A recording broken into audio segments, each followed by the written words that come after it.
Hi. So, in my first video, I talked about my depression and self-harm story, and I mentioned like different things that happened in my life. So I'm gonna start and like talk about them in more detail, which might be hard for me because like some of these things have happened quite recently and this still hurts, so I'm sorry if I cry or like get really emotional. So I'm gonna start like in primary school. Like, not a lot of stuff happened in primary school. I just felt really like awkward and shy, and I didn't want to talk to people, and I felt really like, I don't know, like I was so scared of what other people thought of me.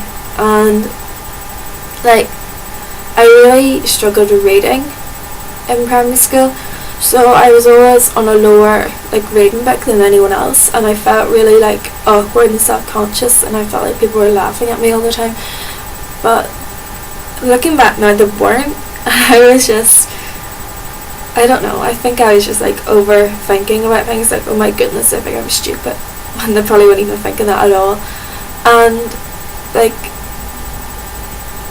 I don't know, it's really weird. Like, thinking back now, I was like, why on earth was I thinking of that stuff? Like, the things I was thinking about and worrying about were things you should not be worrying about when you're a child. Like, you should not be worrying about fitting in, looking pretty, looking skinny, being popular, being just, I don't know, just wanting the guys to like you, which is really weird when you're younger. But I guess I don't know, I feel like I grew up a bit too fast, and I let pressures and things just get on top of me. So I guess like in primary school I didn't really have depression, but like I had a lot of negative thoughts about myself like in my head, but like I never really let them out in any way. So I guess it was sort of like a matter of time for them to come out, and like they came out when I was older, as you already know. So yeah, I went through primary school really shy, not really talking to many people, and then in P7, like I already said in my other video that my uncle passed away when I was that age. Oh, my cat was in the window and it's scared living dead outside me. Anyway, so yeah, my uncle passed away in that year, and it was really, really hard for me because like I was moving to school, and like that was another change for me, like my uncle not being around, and I really looked up to him because he like suffered from illness so much, and like he was so strong about it, and he always put on like a really brave face, and he was so strong about it all. Sorry. And like even though we had to go to hospital like every night, he's still such a good laugh, and he never talked about his illness, and he never like you wouldn't even have knew. Like, he was so brilliant to be around, and he's like a really big inspiration to me. So my uncle passed away. Like, I never really got to say goodbye to him, which is real. Like, it's still hard on me now thinking about that. But like I went for like 3 years, 3 or 4 years, like blaming myself for his death. And I'm gonna tell you the reason why, okay? So like, my family we're quite like religious and stuff. Like, we go to church and Sunday school and all the wee Bible clubs and all that, okay? So me myself, I'm a Christian myself, so like I don't hate people who aren't. I have none against people who aren't. Like, I have more non-Christian friends than Christian. Like, I do not hate people for that. Like, I don't hate people at all. So like I was praying like my heart out for my uncle to get better, like when he was in hospital that time, and like I was praying so hard, and I was just like, God, please look after him, please make him better. But at the same time, my mum was at the hospital all the time because that's her brother. So I was also praying, please let my mum come home. Over and over and over again.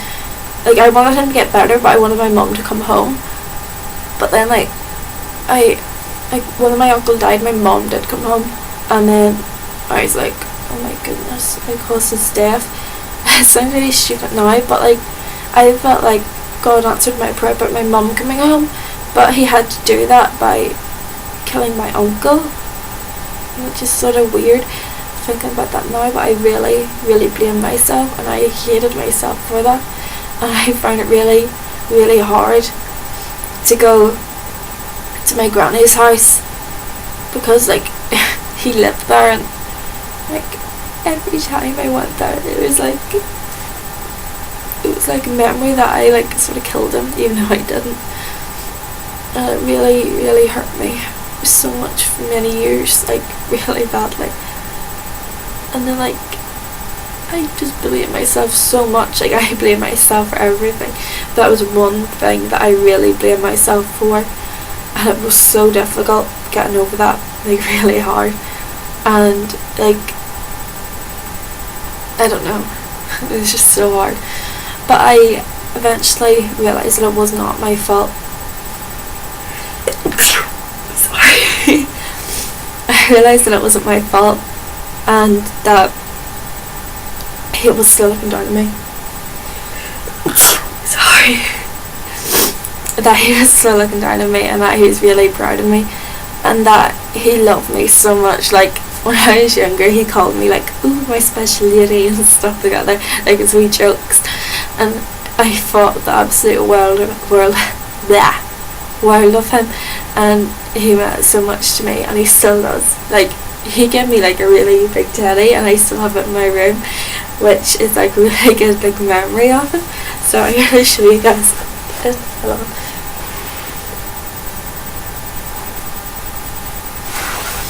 Look at him.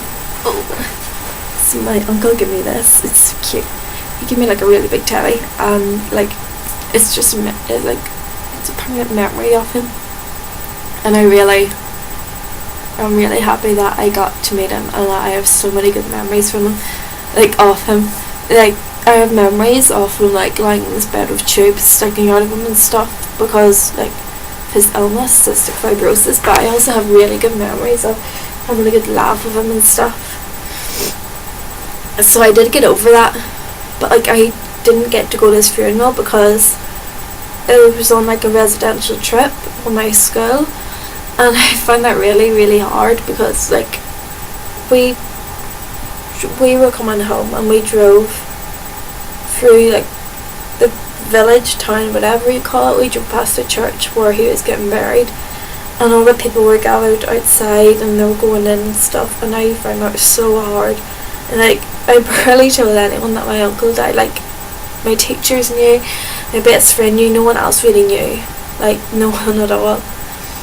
So it was really, really hard that I never got to say goodbye. But I feel like I'm sort of like, it's not really getting over. I've sort of like realised that it's not my fault, and that things do happen, and that you should not blame yourself for them. So also on May 7, I got my exam results back, and I realised I wasn't going to go to grammar school. Like, it sounds really stupid, but I feel like that was a really big deal to me, because like, my brother is at the school, and I thought, yeah, okay, I have to live up to expectations, I have to get as good as him. I was like, people are going to look down on me if I don't get as good, and I didn't get as good, and I felt like an absolute failure. Like, every day I was just, every day I was told I was a failure, like, by myself, by my brain. Like, and my brothers like joked to me like, oh, you're such a failure. Like, they're only joking, but I took it to heart so much. And then like, my like best friend at the time, like, she got in and I didn't, and then my teacher was like to me, oh, you're going to be split up, and that like hurt me so much, because I knew that was going to happen, but for just someone to say it to me, it like really hit home. And like, felt so lost. Like she basically did all the speaking for me in school because I could never speak myself, which sounds really stupid. But I was always so scared of what other people would say and think. So like I felt like I was losing my voice literally. So it was such a hard time. Like even at that age I went to bed in tears because like I knew that things were changing and that I was going to miss so many people, and I felt like an absolute failure, and I hated myself so much because I did not get the grade to get in. And like I knew that I was not going to know one person at that school that I was going to, and I was just like, what is even the point of going? What's even the point of leaving when I don't know anyone, and when like no one is ever going to want to be my friend at all? That really hit me hard so badly.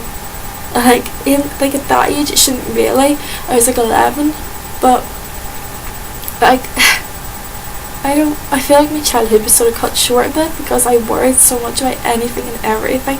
Like the most littlest thing I blew out so out of proportion. It was unreal. Like I don't know. So that is basically all the stuff that happened to me in primary school. I'm not gonna go into like detail about secondary school today because like a lot of stuff happened then, so I'm just gonna leave it there. And that is why I blame myself for my uncle's death, because I felt like I prayed but my prayer was half answered sort of thing, and I sort of blamed myself for that, and it was a reason for that. So thank you for watching, and I'm sorry for like getting emotional and stuff, but it's like really like fresh in my mind, and like going to counselling has brought these things up, and yeah, we've been like discussing these things and childhood and stuff. So it's still, even though it was like I'm 18 now, it was like maybe 10 years ago, something like that there, like it's still fresh in my mind, and it's like really hard to deal with. So thank you so much for watching, and hopefully I'll see you all again soon. Bye.